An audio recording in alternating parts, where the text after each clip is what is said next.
بسم الله الرحمن الرحيم. السلام عليكم ورحمة الله وبركاته.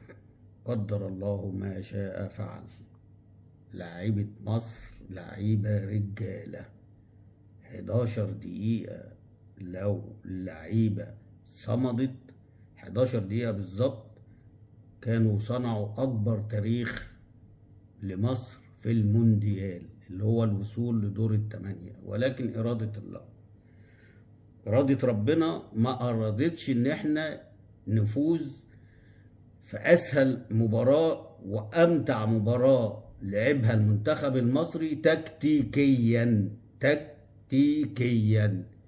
إحنا كنا بنلعب الأرجنتين النهاردة بدماغنا إحنا، بطريقتنا إحنا، كنا إحنا المتحكمين، عشان كده ما كانش فيه خطورة.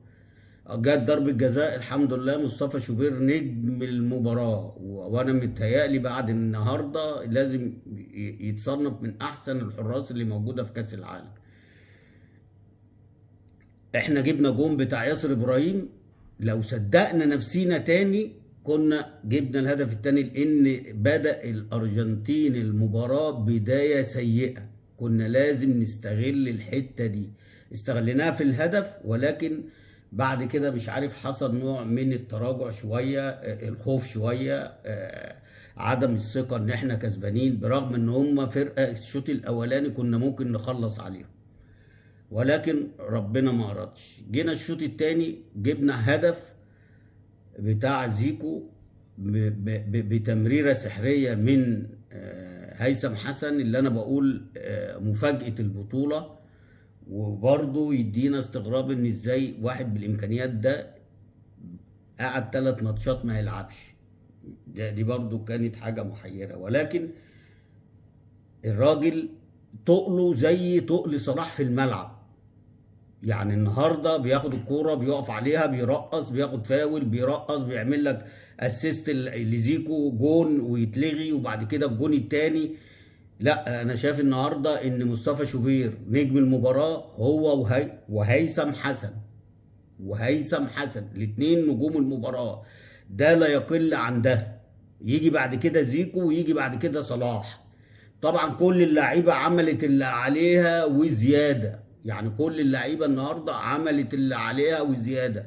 ياسر ابراهيم، رامي ربيعه، كريم حافظ، محمد هاني، مروان عطيه، مهند لاشين، واخد بالك، طبعا زيكو ومحمد صلاح وهيثم لا، النهارده اللعيبه علت الطموح اثناء المباراه. لا احنا احسن ولازم نكسب، طمعتنا في الماتش وخلتنا حتى بعد الهدف الثاني، يعني حتى بعد الهدف الثاني خلاص المباراه ماتت اتقتلت والدنيا خلاص، واحنا خلاص بنصنع تاريخ. تيجي اخر 11 دقيقه دولت، سبحان الله سبحان الله يا ربي، يعني ربنا مش رايد. في كوره كمان لو ربنا رايد لنا والنتيجه 2-2 بتاعت مرموش، لو سابها لصلاح وكمل هو صلاح يعملها له زي ما عملها لزيكو. انت برضو لسه مصمم ان انت تاخدها وتروح انت، ما تسيبها لصلاح، وصلاح يحطها لك وانت جاي من الدفاع وبسرعتك هتروح للجون. صلاح مش اناني في الحاجات دي. وبعد كده قام جاي حاططها لولا الباك قطعها. الواحد والله العظيم حزنان حزن، لان مباراه في ايدك، مباراه خلاص، يعني 2-0 وفاضل 11 دقيقه، ما تتخيلش ان السيناريو يحصل كده. ان وهم طبعا ملطشه معاهم ضربه جزاء ضيعه. مصطفى شوبير الشوط الاولاني كره راحت على عكس الاتجاه وطار وطلعها. الله، يعني خلاص ربنا كرمنا وقال، وقلنا خلاص ان بقت الكره معانا، الكره مش عايزه تديهم عشان ضربه الجزاء كمان. سيبك بقى من الفرصتين اللي هي بالدماغ والتانيه اللي هي غيرت اتجاهها ومصطفى طلعها. خلينا في ضربه الجزاء، لو ربنا كان رايد لهم كانت دي دخلت وكان هم دخلوا من بدري في المباراه والكلام ده. انما قلنا خلاص الدنيا اسودت في عينيهم، خلاص هم مش شايفين، وفعلا ما كانوش شايفين. ولكن تيجي ال 11 دقيقه تتقلب الموازين. ارجع واقول لك في الاول وفي الاخر دي اراده ربنا، وربنا مش رايد لنا و يعني استغفر الله العظيم يا رب. كرة النهارده تزعل، كرة النهارده تخليك ممكن تخرج عن شعورك وعن هدومك وعن حاجات كتيرة. والله العظيم 11 دقيقة و2-0 وانت مفيش اي خطورة. يعني الشوط التاني كله مفيش هم بقى مستحوذين على ال 18 ويعملوا كده اللعب الروتيني، اللعب اللي ما فيهوش حاجة، لغاية ما هوب ميسي عمل الكروس بتاعه، تعدي رامي ربيعه. لازم كان ياسر ياخد الخطوه، كنت لازم تاخد الخطوه يا ياسر. توقع الحاجات دي، لان ممكن هو رامي نط اعلى ما عنده بس مش ما جابهاش، فانت كنت لازم تاخد خطوه تامن. بس لو خدت الخطوه دي وهو خبط والله كانت هتخبط في دماغك. برضه نفس الجون التالت، الكرة اتعملت وعدتك ازاي مش عارف. ده انت جايب جون يتدرس، لان الراجل اللي بتاعهم دوت احسن لعيب عندهم في الارجنتين بيلعب بدماغه.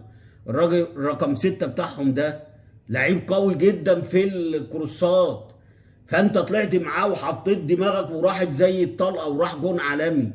انت مش قادر برضو ترجع الخطوه دي وتحط دماغك فيها. فمباراة زعل، مباراة تحزن، مباراة والله العظيم الشعب المصري كله مش هينساها، لان كانت في ايدينا، كانت خلاص احنا مستنيين. ده 11 دقيقة واحنا 2-0 2-0. لكن إرادة ربنا بقى مش عايزة، مش هنقدر نتكلم، لان ربنا هو اللي شايف وهو المطلع. فمش هنقدر نقول حاجة تانية غير ان انتوا لعيبة رجالة، لعيبة صنعتوا تاريخ وعملتوا تاريخ، وكان التاريخ هيبقى اكبر لو وصلنا دور الثمانية احنا والمغرب. زي ما المغرب بتعمل انجاز احنا هو برضو بنعمل انجاز، يبقى احسن 2 منتخبين في افريقيا بيعملوا انجاز وبيوصلوا لدور الثمانية. وان شاء الله باذن الله كان تدي دفعة للمنتخب المغربي قدام فرنسا، واحنا تدينا دفعة قدام الاكوادور. والله ما بعيدة، والله ما بعيدة، هي عايزة شوية تظبيطات والله العظيم. والمنتخبات الافريقية تبقى منتخبات عالية جدا. بصوا للكوت ديفوار، بصوا لكاب فيردي، بصوا للسنغال، بصوا لغانا، بصوا للكونغو اللي كانت مفاجأة. بصوا طبعا مصر والمغرب، الجزائر وتونس السنة دي ما وفقوش لأن ما عملوش الاستعدادات القوية. إنما أنا بنتكلم على 7 منتخبات حققوا السنة دي اللي ما تحققش طول تاريخ كأس العالم. خلي بالك برضو انا بتكلم بقى، ودي خلاص هو الموضوع، لا في تعنت من الفار وفي عنصريه في ماتشات افريقيه ضد الفرق اللي هي الاوروبيه او الامريكيه. يعني امبارح مثلا بيحسب فاول ما فيهاش الهوا اللي امريكا بتتعادل بيه، بيرجع واحد من الطرد، اتطرد خلاص. الفيفا ماله فيه ايه؟ الفيفا فيه ايه؟ انت احنا في دورات رمضانيه ترجعه تاني بعد ما اتطرد ايه المشكله؟ خسروا 4-1. واخد بقى يعني هو لعب ورجع وبأوامر عليا، ورغم كده امريكا خرجت وخسرت 4-1. ربنا ما بيحبش الظلم، ربنا ما بيحبش الظلم. والله في منتخبات افريقيه اتظلمت. يعني انا لغايه دلوقتي بقول لك جون السنغال اللي دخل فيهم التاني فاول وما راحش للفار، زي ضربه الجزاء بتاعتنا النهارده. يعني ممكن زي ما انت رجعت في الهدف بتاع زيكو، ارجع وشوف وقول قرارك. واخد بالك في الماتش بتاع السنغال الجون الثاني الراجل زق بايده الباك بتاع السنغال، زق وحط الجون وما راحش للفار. ضربة الجزاء اللي هي طلعت فرقة السنغال برضو لاعب السنغال هو اللي عامل التاكلين وهو اللي لامس الاول، والتاني خبط فيه، بس برضه في تعنت والفار وقال لك وايه. لا في بصراحه من ناحيه التحكيم وناحيه الفار السنه دي اسوأ بطوله كاس عالم تحكيميا وفار بصراحه يعني. نرجع تاني ونقول منتخب مصر مبروك. انا ما بقولش لا، مبروك اللي انتوا عملتوه ده انجاز، وانجاز كبير، وانجاز يشرف. سيبكم بقى من اي حد وسيبكم من كلام اي حد، انتوا عملتوا انجاز. اكتر المصريين كانوا متشائمين ان المنتخب هيروح وهيرجع، انما بنتفاجئ ان احنا بنكمل، بنتفاجئ ان احنا المستوى بيعلى. يعني المشكله كمان المستوى بيعلى، في تدرج. يعني انت، انا بكلمك بمنتهى الامانه، لو احنا كنا وصلنا الماتش اللي جاي دور الثمانيه والله كنا هنوصل دور الاربعه والله. سيبك بقى من الكوره بالقلب والعزيمه والاصرار بتاع المصريين والله توصل دور الاربعه، وكنا دخلنا من الاربعه الكبار. ويا عالم، يا عالم، ما انت شايفين كل المنتخبات اللي بتلعب اهو، هي ما فيش الا فرنسا واسبانيا و... وايه تاني؟ فرنسا واسبانيا، والله ما فاكر حتى. الارجنتين مش هتوصل، خلي بالكم. يعني بالمنظر ده واللي انا شفته النهارده والبدني بتاع النهارده، فرقه الارجنتين في الضياع. ولو لعبت على كده مع الاكوادور، لو كسبت الاكوادور النهارده، اكوادور هتطلعها من الدور الثمانيه اللي جاي. واسمعوا كلامي. وميسي بقى طبعا كتر خيره، لان راجل خلاص ده النهارده لا الباص عارف يباصيه، الاستلام مش عارف يستلمه، ودي اول مره في التاريخ. ليه؟ لان هو الماتش اللي فات جري كتير وعمل مجهود كبير، فالنهارده بصراحه حتى ضربه الجزاء تحس كده ان هو مش قادر يشيل رجله.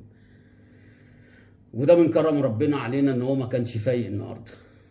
طبعا بوجه كلمه للاسطوره محمد صلاح، ربنا معاك وربنا يوفقك في الواجهه المقبله بتاعتك، طريقك اللي هو في الاحتراف الفتره اللي جايه، ربنا يوفقك كده، وان شاء الله ان شاء الله تكمل